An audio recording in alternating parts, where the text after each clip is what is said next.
जय हिंद मेरे प्यारे दोस्तों, कैसे हैं आप लोग। उम्मीद करता हूँ आप लोग बहुत बेहतरीन होंगे और आप लोगों का पढ़ाई लिखाई भी बहुत झकास चल रहा होगा। उम्मीद करता हूँ बहुत बेहतरीन होंगे। जैसे कि हम लोग बोले थे कि हम लोग आगे का चैप्टर चालू करने वाले थे, तो दो को लेक्चर हम पढ़ाए हैं उसका, और आज ये तीसरा है। ठीक है, आज ये तीसरा हम लोग पढ़ाने वाले हैं। ठीक है, तब तक मैं पीछे का थोड़ा रिवीजन करा देना चाहता हूँ। जो दूसरा वीडियो में मैंने पढ़ाया था उसका मैं चाहता हूँ कि थोड़ा आप रिवीजन कर लो, कोई कौन कौन से हम टॉपिक पढ़ाए थे दूसरे पहले। ठीक है, तो हम पहला दूसरे क्लास में हम पढ़े थे तरंगों का प्रकार। ठीक है, ये जो तरंगों का प्रकार है, हम लोग तरंगों का प्रकार पढ़े थे। ठीक है, तरंगों का प्रकार पढ़े थे। ठीक, ये तरंगों का प्रकार कितने प्रकार के होते हैं आप लोग बताइएगा जल्दी जल्दी। एक होता है यांत्रिक तरंगे होता है, एक विद्युत चुंबकीय तरंगे होता है, एक पदार्थों का तरंग होता है। ठीक है, हमने ये 3 प्रकार का आपको पिछले वीडियो में बताया था, आप लोग देख लीजिएगा पिछला वीडियो। ये तीसरा लेक्चर है, क्लियर है। ये 3 होता है। पूछेगा कि तरंगों का मुख्यतः कितने प्रकार होते हैं, तो तरंगों का मुख्यतः 3 प्रकार होते हैं। एक यांत्रिक तरंगे, एक विद्युत चुंबकीय तरंगे, और एक आपका होता है पदार्थ तरंगे। ठीक है, यहाँ तक क्लियर है। ये 3 प्रकार के हम लोग देखे थे। ठीक है, अब आगे हम लोग देखते हैं। आगे हम लोग क्या देखे थे आप लोग बताइएगा। आगे हम लोग देखे थे कि विद्युत चुंबकीय तरंगे। ठीक है, विद्युत चुंबकीय तरंगे देखे थे, तो इसका हम लोग परिभाषा भी पिछले वीडियो में समझे थे बहुत अच्छे से कि इसका परिभाषा क्या बोलता है कि ऐसी तरंगे जिसमें विद्युत क्षेत्र और चुंबकीय क्षेत्र, क्या है बाबू, इस बस दो पर ध्यान दीजिएगा। इस विद्युत क्षेत्र और चुंबकीय क्षेत्र क्या होते हैं, आपस में लंबवत होते हैं, परस्पर क्या होते हैं, लंबवत होते हैं। उसी को हम क्या बोलते हैं बाबू, उसी को हम बोलते हैं विद्युत चुंबकीय तरंगे बोलते हैं। ठीक है, उसी को हम विद्युत चुंबकीय तरंगे बोलते हैं। यदि कोई आप लोग से पूछेगा कि बताओ भाई विद्युत चुंबकीय तरंगे किसको कहते हैं, तो आप लोग क्या सीधे बताइएगा कि भाई क्या इसमें ऐसा तरंग है जिसमें विद्युत क्षेत्र और चुंबकीय क्षेत्र आपस में क्या होते हैं, लंबवत होते हैं। उसी को हम क्या बोलते हैं, विद्युत चुंबकीय तरंगे बोलते हैं। ठीक है, और ठीक है, आगे देखें। आगे हम लोगों का क्या है, आगे हम लोग इसका प्रकार भी देखे थे। ठीक है, इसका प्रकार हम लोग का कौन कौन से देखे थे, इसका प्रकार पिछले वीडियो में देखे थे, लेकिन विद्युत चुंबकीय तरंगे थे इसका एग्जाम्पल भी आप लोग हम बताए थे पिछले वीडियो में। एक क्या होता है, एक रेडियो तरंगे होती है, माइक्रो तरंगे होता है, औरक तरंगे होता है, प्रकाश तरंगे होता है जिसको हम दृश्य तरंगे भी बोलते हैं, पराबैंगनिक तरंगे होता है, एक्स तरंगे होता है, और गामा तरंगे होता है। ठीक है, तो आप लोग एक क्वेश्चन पूछें, बताइएगा, बताइए तो सबसे अधिक तरंग दैर्घ्य किसकी होती है, बताइए आप लोग। सबसे अधिक तरंग दैर्घ्य किसकी होती है, आप लोग नीचे कमेंट में बताइएगा, तो आप लोग पढ़े होंगे तो रेडियो तरंगे की होती है या गामा तरंगे की। ठीक है, ये क्वेश्चन आप लोग बताइएगा। आगे बढ़े, आगे देखिए। आगे हम लोग क्या पढ़े थे, आगे हम लोग पढ़े थे कि रेडियो तरंगे की तरंग दैर्घ्य सबसे अधिक होती है। जो रेडियो तरंगे इसकी तरंग दैर्घ्य क्या होती है, सबसे अधिक होती है। और रेडियो तरंग की जो आवृत्ति होती है ये सबसे कम होती है, ये याद रखिएगा। ठीक है, रेडियो तरंगे की जो आवृत्ति होती है वो सबसे क्या होती है, कम होती है। ठीक है, पूछेगा कि रेडियो तरंगों की जो ऊर्जा होती है वो क्या होती है, वो सबसे कम होती है। ये बिहार बोर्ड में 10th क्लास में पूछता है क्वेश्चन। ठीक है, आप लोग इस बात पर ध्यान दीजिएगा। ये क्वेश्चन आप बहुत VVI को क्वेश्चन है। ठीक है, ये क्वेश्चन VVI है आप लोग। ठीक है, ये क्वेश्चन आप लोग याद रखिएगा, ऑब्जेक्टिव में क्वेश्चन बहुत बार पूछता है। ठीक है, तो यहाँ तक क्लियर है, हम पिछला क्लास पढ़ा रहे हैं। ठीक है, और यहाँ पे हम गामा तरंग के बारे में भी बताए थे आप लोगों को। ठीक है, गामा तरंगे क्या कहता है कि गामा तरंग की तरंग दैर्घ्य क्या होती है, सबसे कम होती है। गामा तरंग की जो आवृत्ति होती है, आवृत्ति क्या होती है, ये सबसे अधिक होती है। गामा तरंगे की जो ऊर्जा होती है वो सबसे अधिक होती है। ठीक है, ये मेरा अपना का बनाया हुआ नोट्स है, हैंड राइटिंग नोट्स। ठीक ना, आप लोगों को चाहिएगा तो कमेंट में बताइएगा, मैं प्रोवाइड करा दूंगा। ठीक है, फ्री में, रुपये नहीं लेंगे भी। ओके, आगे नेक्स्ट बढ़े, चले। ठीक है, नेक्स्ट चलते हैं। देखिए, नेक्स्ट हम लोग ये बताए थे, नेक्स्ट हम लोग क्या पढ़े थे कि हम पिछले क्लास में एक टॉपिक छोड़ दिए थे। ठीक ना, ठीक है। हम ये बताए थे कि बताओ भाई माध्यम जो होती है निर्वात में प्रकाश की चाल होती है, ठोस में प्रकाश की चाल होती है, द्रव में प्रकाश की चाल होती है, गैस में प्रकाश की चाल होती है, ठीक है। और इतना तो हम पढ़ लिए। अब लेकिन कोई पूछता है कि बताओ भाई इसके जो प्रकाश की चाल के बारे में सबसे पहले किस वैज्ञानिक ने बताया था, ठीक ना। तो आप लोग याद रखिएगा, ठीक है, आप लोग ये पॉइंट याद रखिएगा कि प्रकाश की चाल के बारे में बताने वाला सबसे पहला जो वैज्ञानिक था वो कौन था, रोमन था। कौन था आप लोग बताइए, लो आप लोग कौन था। प्रकाश के चाल के बारे में सबसे पहले कौन वैज्ञानिक बताया था, तो रोमन नाम का वैज्ञानिक था, उसी ने बताया था प्रकाश की चाल के बारे में। तो ये भी आप लोग लिख लीजिएगा, ये भी इम्पोर्टेंट है, ठीक है, क्लियर है। अब आगे बढ़े। आगे हम एक चीज़ पिछला वीडियो में ये शायद छोड़े थे, नहीं बताए थे आप लोगों को, ठीक है, कि प्रकाश के निर्वात में चाल कितनी होती है। तो ठीक है, प्रकाश के निर्वात में चाल कितनी होती है, 3 × 10⁸ मीटर सेकेंड, ठीक है, प्रति सेकेंड, 8 मीटर प्रति सेकेंड, ठीक है। निर्वात में प्रकाश की चाल कितनी होती है, 3 × 10⁸ मीटर प्रति सेकेंड। यहाँ तक क्लियर है, ठीक है। ये तो हम लोग पिछला चैप्टर मतलब पिछला जो टॉपिक पढ़े थे वो सब हम लोग क्लियर किए हैं यहाँ तक, ठीक है। 10th क्लास का है, ठीक है, ये कोई भी बोर्ड पढ़ सकता है, हिंदी मीडियम का जो होगा। मैं पूरा मतलब लेवल 11 लेवल का ले जाऊँगा, ये नहीं ऊपर झापा पढ़ा दूँगा। मैं बहुत सा फिजिक्स का लगभग आप लोग देखिए होगा, फिजिक्स का कोई भी टीचर लगभग कितना 30 से 35 को वीडियो में फिजिक्स समाप्त कर देता है, बट मैं ऐसा नहीं करूँगा। मैं फिजिक्स आप लोगों का पूरा 120 से 30 को वीडियो पढ़ाऊँगा फिजिक्स का, और बहुत बेहतरीन से पढ़ाऊँगा, ठीक ना। खैर मेरे पास स्मार्ट बोर्ड नहीं है, नहीं तो मैं ज़रूर ये पीडीएफ बना के नहीं लाते, हम खुद से लिख के लाते, ठीक है। तो आप लोग बोरिंग होता होगा तो माफ़ कीजिएगा, क्योंकि मेरे पास स्मार्ट बोर्ड नहीं है, और आगे आप लोग सपोर्ट कीजिएगा तो होगा। चलिए हम लोग नेक्स्ट देखते हैं, ठीक है। नेक्स्ट हम लोग क्या पढ़ने वाला है टॉपिक, नेचर ऑफ लाइट्स, प्रकाश की प्रकृति, ठीक है। प्रकाश की प्रकृति क्या होता है आप लोग बताइएगा, प्रकाश का प्रकृति क्या होता है, हम मैं आप लोगों को समझा रहा हूँ, ठीक है। प्रकाश का प्रकृति देखिए, ये कोई मान लीजिए सतह है, ठीक है, ये कोई सतह है, और ये सतह है, यहाँ अब प्रकाश की किरणें यहाँ से आ रही है, ठीक है। ये प्रकाश की जो किरणें हैं, यहाँ से मान लीजिए कोई प्रकाश की किरणें आ रही है, ठीक है। ये प्रकाश की किरणें यहाँ से आ रही है, इधर से भी प्रकाश की किरणें आ रही है किसी सतह पे, और इधर से भी प्रकाश की किरणें किसी सतह पे पड़ रही है, ठीक है। तो इसको हम क्या बोलते हैं, ठीक है। देखिए प्रकाश की किरणें आ रही है, तो इसको हम बोलते हैं, इसको हम क्या बोलते हैं, इसको जो प्रकाश की किरणें आ रही है इसको हम बोलते हैं आपतन किरण, ठीक है, क्लियर है। इसको हम क्या बोलते हैं, आपतन किरण। और इधर से जो आ रहा है, इधर से जो आ रहा है, कोई आप लोग से पूछेगा तो बताइएगा, इसको हम क्या बोलते हैं, परावर्तित किरण, ठीक है, ठीक है। और नाभिक रेखा, ये जो है ये नाभिक रेखा है, नाभिकीय रेखा है, ठीक ना। ये क्या है, ये कोई सतह है, सतह है, ठीक है। आप लोग सतह या तल बोल सकते हो, इसको क्या बोल सकते हो, तल बोल सकते हो, ठीक है, इसको तल बोल सकते हो, ठीक है। यहाँ तक क्लियर है, ठीक है। देखिए जब इधर से ज़्यादा कोई प्रकाश की किरण आ रहा है इसको, तो इसको हम क्या बोलते हैं, आपतन किरण। और इधर से कोई प्रकाश की किरण आ रहा है ये, ठीक है, तो इसको हम क्या बोलते हैं, परावर्तित किरण। और इसको हम क्या बोलते हैं, इसको हम बोलते हैं नाभिकीय रेखा, ठीक है, इसको हम क्या बोलते हैं, नाभिकीय रेखा बोलते हैं। और इसको जो बोलते हैं इसको हम तल बोलते हैं, ठीक है। कोई तल बोल सकते हैं, आप सतह बोल सकते हैं, ठीक है, कोई दिक्कत यहाँ तक नहीं। अब इसका जो मेन पॉइंट हो बनता है ना, इसका जो पॉइंट बनता है हम लोग आगे देखते हैं, जिसका कि पॉइंट क्या बन रहा है, ठीक है, पॉइंट क्या बन रहा है, पॉइंट हम लोग आगे देखते हैं।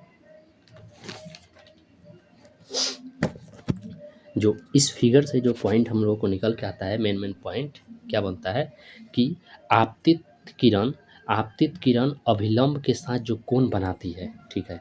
आपतित किरण, यहाँ पे थोड़ा सा लगता है गलत लिखाया है, मैं बोल रहा हूँ, ठीक ना, जो होता है आपतित किरण, इसको आपतित बना लीजिएगा, ठीक है, इसको आपतित बना लीजिएगा। देखो आपतित किरण अभिलंब, आपतित किरण अभिलंब के साथ जो कोण बनाती है, क्या, आपतित किरण अभिलंब के साथ आपतित किरण अभिलंब के साथ ही है, ठीक है। आपतित किरण अभिलंब के साथ, आपतन बिंदु के साथ, जो भी बोल सकते हैं, ठीक है। अभिलंब के साथ जो कोण बनाती है उसको हम क्या बोलते हैं? आपतन कोण बोलते हैं, ठीक है। एक परिभाषा इसका ऐसे भी आप लोग बोल सकते हैं, एक परिभाषा ये है, ये आपतित किरण अभिलंब के साथ जो कोण बनाती है उसे आपतित कोण कहते हैं, ठीक है। क्या परिभाषा है कि आपतित किरण अभिलंब के साथ जो कोण बनाती है उसे आपतित कोण कहते हैं। आप ये परिभाषा नहीं भी लिख सकते हैं, कोई दिक्कत नहीं, मैं जो बोल रहा हूँ वो लिख लीजिएगा कि आप थोड़ा सा इसमें मिस्टेक हो गया मुझे लगता है, तो आप लोग ये परिभाषा मेरा वाला लिखिएगा जो मैं बोल रहा हूँ कि आपतित किरण अभिलंब के साथ जो कोण बनाती है उसे हम आपतित कोण कहते हैं, ठीक है। यहाँ तक क्लियर है, ठीक है। और आगे हम लोग का क्या पॉइंट है, ठीक ना। आगे हम लोग का पॉइंट है कि परावर्तित किरण अभिलंब के साथ जो कोण बनाती है, ठीक ना। परावर्तित किरण अभिलंब के साथ जो कोण बनाती है उसे उसे क्या बोलते हैं? उसको बोलते हैं परावर्तित कोण। क्या बोलते हैं? परावर्तित कोण, ठीक है। देखो, आपतित किरण अभिलंब के साथ जो कोण बनाती है उसको क्या बोलते हैं? परावर्तन कोण या परावर्तित किरण कोण, ठीक है। क्लियर है यहाँ तक? यहाँ से हम लोग का 2 पॉइंट निकल के आया है, ठीक है। यहाँ से 2 पॉइंट निकल के आया है कि आपतित किरण, क्या? आपतित किरण, आपतित किरण के साथ जो कोण बनाता है उसको हम क्या बोलते हैं? आपतित कोण बोलते हैं, ठीक है। आइए कहें, परावर्तित किरण अभिलंब के साथ जो कोण बनाती है उसे हम क्या बोलते हैं? परावर्तित कोण बोलते हैं, ठीक है। यहाँ तक क्लियर है? 2 पॉइंट आप लोग लिखिएगा। एक भी हम अच्छा से बोल दे रहे हैं ये 2 पॉइंट के बारे में, इसमें थोड़ा सा एरर होगा तो आप लोग सुधार लीजिएगा, ठीक है। एक पहला पॉइंट आप लोग क्या लिखिएगा कि आपतित किरण अभिलंब के साथ जो कोण बनाती है उसे आपतित कोण कहते हैं। और दूसरा पॉइंट क्या है कि परावर्तित किरण अभिलंब के साथ जो कोण बनाती है उसे परावर्तित कोण कहते हैं, ठीक है। यहाँ तक क्लियर है? आप लोग ये 2 पॉइंट क्लियर है ना, ठीक है। ये 2 पॉइंट आप लोग का क्लियर है? आगे बढ़े, चलिए आगे बढ़ते हैं, ठीक है। देखो जी, अब आगे हम लोगों का क्या है कि प्रकाश की सीधी प्रकृति, ठीक ना। प्रकाश की सीधी प्रकृति, या इसको आप बोल सकते हैं प्रकाश का दोहरी प्रकृति, ठीक है। दोहरी, ठीक है, ठीक है। प्रकाश की दोहरी प्रकृति, ठीक है। तो इसमें क्या बोलते हैं, इसमें क्या बोलता है? प्रकाश की दोहरी प्रकृति में प्रकाश का तरंग सीधी रेखा में चल सकता है। हम बताए थे, पिछला वीडियो में बताए थे कि प्रकाश हमेशा सीधी रेखा में गमन करती है, ठीक है। यहीं पे पॉइंट ये है कि प्रकाश का जो तरंग है सीधी रेखा में चल सकता है, या इसको ऐसे भी बोल सकते हैं प्रकाश कर्ण तथा तरंग दोनों ही रूप में चल सकता है, ठीक है। या एक पॉइंट ये भी बोल सकते हैं आप, जो प्रकाश है कर्ण और तरंग दोनों के रूप में चल सकता है। कर्ण और तरंग दोनों के रूप में चल सकता है प्रकाश, ठीक है। तो एक पॉइंट ये भी आप लोग नोट कर लीजिएगा, जो प्रकाश जो है वो कर्ण और तरंग दोनों ही रूप में चल सकता है। क्लियर है यहाँ तक? एक पॉइंट ये भी अपना ओर से जोड़ दीजिएगा, मेरे ओर से, अपना ओर से नहीं, मेरे ओर से, ठीक है। आगे बढ़े, क्लियर है आप लोगों को? देखिए नेक्स्ट क्या है हम लोग का, नेक्स्ट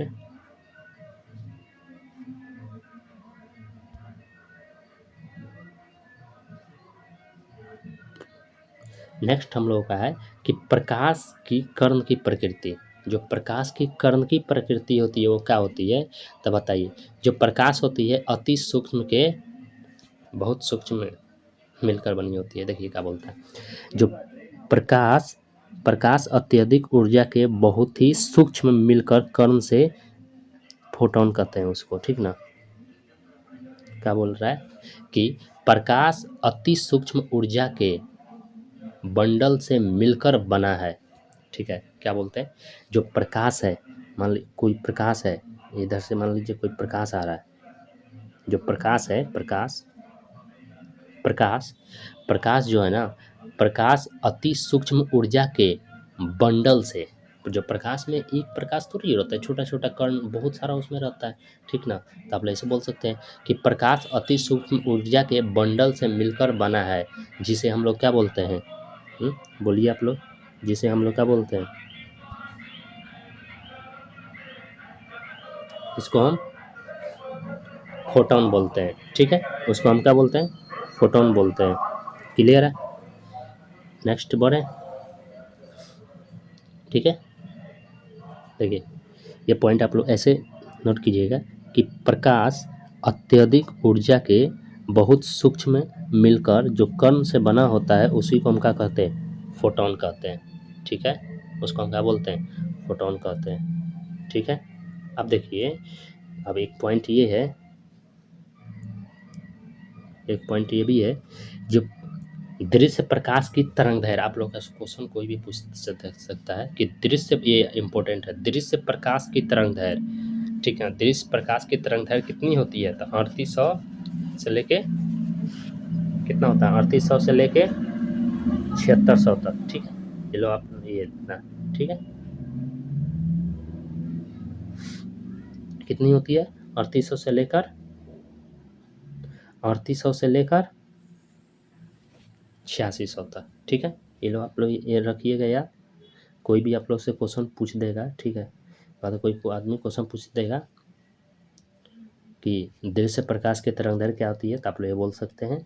और दूसरा क्या है कि दृश्य प्रकाश की निर्वात में चाल, दृश्य प्रकाश की निर्वात में चाल कितनी होती है? 3 × 10⁸ मीटर पर सेकेंड, ठीक है, ठीक है। दृश्य प्रकाश की निर्वात में चाल कितनी होती है? 3 × 10⁸ मीटर पर सेकेंड, ठीक है। यहाँ तक क्लियर है। और एक लोग आप बताइए कि प्रकाश का खोज सबसे पहले किस वैज्ञानिक ने किया था? आप लोग बताइए, याद है आप लोग को? बताइए लोग, प्रकाश की चाल का खोज सबसे पहले किस वैज्ञानिक ने किया था? अगर मालूम होगा तो बताइए प्लीज़। हम बताए थे, अभी बताए इसी क्लास में, रोमन नाम का वैज्ञानिक था, उसी ने दिया था, ठीक है। अब आगे बढ़े,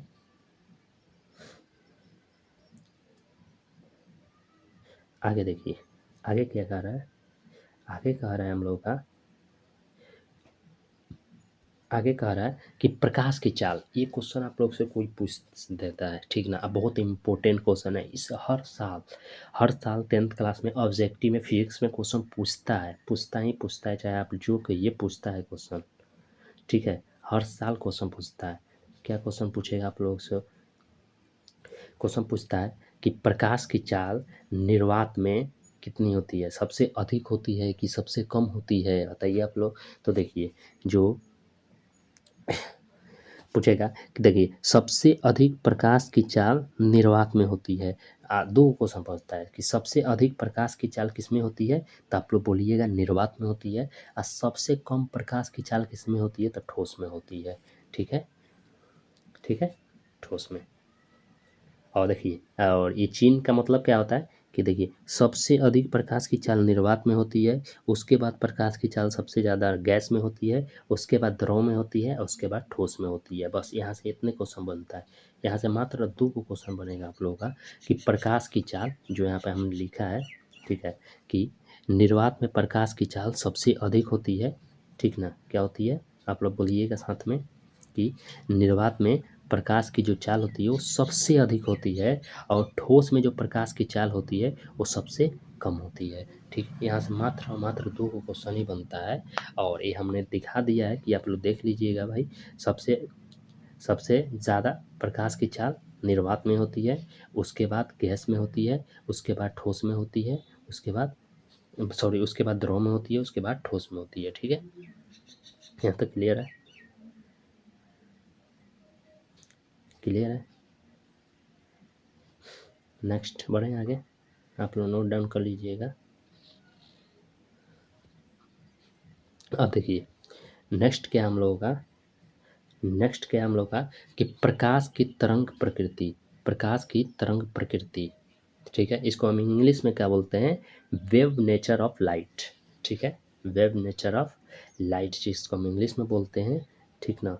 और ये क्या कह रहा है हम लोग को? देखिए आप लोग, ये कह रहा है कि प्रकाश एक प्रकार की विद्युत चुंबकीय तरंगे हैं। जी हाँ, क्या बोल रहा है कि प्रकाश एक प्रकार का विद्युत चुंबकीय तरंगे, जो फर्स्ट क्लास में हम आपको बताए थे। आप लोगों को याद होगा, हम फर्स्ट क्लास में ही बताए थे, जो प्रकाश है वो विद्युत चुंबकीय तरंग होती है। फर्स्ट क्लास में आप लोग जो अदा किए होंगे तो आप लोगों को मालूम होगा, और नहीं जो किए होंगे वो तो भाई उनका तो कोई बात ही नहीं है। ठीक है, अब देखिए उसके बाद आगे क्या कह रहा है। आगे कह रहा है कि प्रकाश के चलने के लिए किसी आगे क्या कर रहा है कि प्रकाश के चलने के लिए किसी भी प्रकार के माध्यम की आवश्यकता नहीं होती है। अच्छा, आप लोग थोड़ा सा दिमाग लगाइएगा। जो प्रकाश है उसको चलने के लिए किसी की ऐसे मतलब सहायता होती है जी। वो कहीं भी चीर फाड़ के चल देगा, उसको किसी की ज़रूरत नहीं होती है। ठीक ना। आप लोग जो प्रकाश को जो किरण आता है, अगर वो घाम आप लोग को लगता है, धूप लगता है, तो क्या वो धूप लगता है तो आप लोग उसको किसी चीज़ से रोक सकते हो? हैं?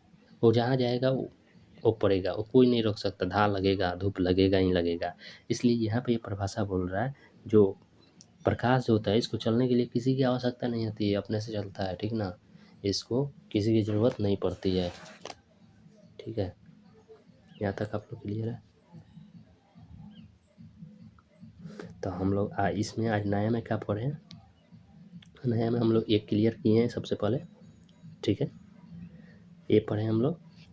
ठीक है, प्रकाश की प्रकृति, उसमें से हम आपतन कोण परावर्तन कोण क्या होता है ये समझे हैं। ठीक है, नेक्स्ट उसके बाद हम लोग ये परिभाषा, इसका जो पॉइंट है ये लोग हम लोग देखे हैं। ठीक है, ये लोग इसका जो पॉइंट हम लोग है वो देखे हैं कि आपतित किरण अभिलंब के साथ जो कोण बनाती है उसे आपतित कोण कहते हैं, और परावर्तित किरण अभिलंब के साथ जो कोण बनाती है उसे परावर्तित कोण कहते हैं। ठीक है, सॉरी। और उसके बाद हम लोग क्या पढ़े हैं कि प्रकाश की दोहरी प्रकृति या प्रकाश की सीधी प्रकृति। तो प्रकाश प्रकाश जो होता है, प्रकाश प्रकाश का जो तरंग होता है वो सीधी रेखा में गमन करता है। ठीक ना। प्रकाश की जो तरंगे होती है वो सीधी रेखा में गमन करते हैं, हमने ये पढ़ा। या आप ऐसे भी बोल सकते हैं, प्रकाश जो होता है कर्ण तथा तरंग दोनों ही रूप में चल सकता है। ठीक है ना, कर्ण के रूप में भी चल सकता है, तरंग के रूप में भी चल सकता है प्रकाश। ठीक है, और उसके बाद हम लोगों ने देखा जो जो प्रकाश होता है, प्रकाश अति सूक्ष्म ऊर्जा के बंडल से मिलकर बना है। अच्छा, आप लोग बताइए, जो प्रकाश का किरण है वो एक एक प्रकाश से छोटे छोटे कण जो निकलता है, ऐसे छोटे छोटे छोटे, वो बहुत सारा बंडल से मिलकर बना है। ठीक है, एक उसमें तो एक कण होता नहीं है, बहुत सारा होता है। ठीक है, तो आप ये परिभाषा यहाँ पे लिख सकते हैं। जो प्रकाश की जो किरणें होती है बहुत सारे बंडल से मिलकर बना रहता है, जिसे हम फोटोन कहते हैं। आप लोग ये 9th क्लास में पढ़े होंगे बहुत डिटेल में। ठीक है, उस पर हम लोग ये देखे हैं 2 पॉइंट। ठीक है, निर्वात में प्रकाश की चाल 3 × 10⁻⁸ होता है। और प्रकाश की चाल का खोज सबसे पहले किसने किया था, तो रोमन नामक वैज्ञानिक ने किया था। यहाँ तक क्लियर है। उसके बाद हम लोग देखे थे कि उसके बाद हम लोग देखे हैं कि प्रकाश की चाल, निर्वात में प्रकाश की चाल क्या होती है, सबसे ज़्यादा होती है, और ठोस में प्रकाश की चाल सबसे कम होती है। ये 2 पॉइंट क्लियर हुआ आप लोगों का। ठीक है, उसके बाद हम लोग देखे हैं, देखिए उसके बाद हम लोग क्या देखें नेक्स्ट, उसके बाद हम देखें प्रकाश की प्रकृति। तो प्रकाश एक प्रकार की विद्युत चुंबकीय तरंगे होती है। ठीक है, पिछला वीडियो में। ठीक है, और प्रकाश के चलने के लिए किसी भी प्रकार के माध्यम की आवश्यकता नहीं होती है, खुद से चलता है। तो उम्मीद करते हैं यहाँ तक आप लोगों को क्लास अच्छा लगा होगा। अगर कोई भी पॉइंट बाय द वे अगर आप लोगों को समझ में नहीं आया होगा, और मान लो तो भाई उतना बड़ा तो हूँ नहीं कि टीचर की हर पॉइंट आप लोगों को समझा पाऊँ। और बाय द वे अगर कोई भी पॉइंट आप लोगों को थोड़ा सा नहीं समझ में आया होगा तो आप लोग नीचे कमेंट कीजिएगा, मैं उस पर फिर से वीडियो बनाऊँगा। और उम्मीद करता हूँ आज का क्लास आप लोगों को बहुत अच्छा लगा होगा। ठीक है, तब तक के लिए मिलते हैं फिर कल नेक्स्ट वीडियो में। तब तक के लिए जय हिंद, जय भारत।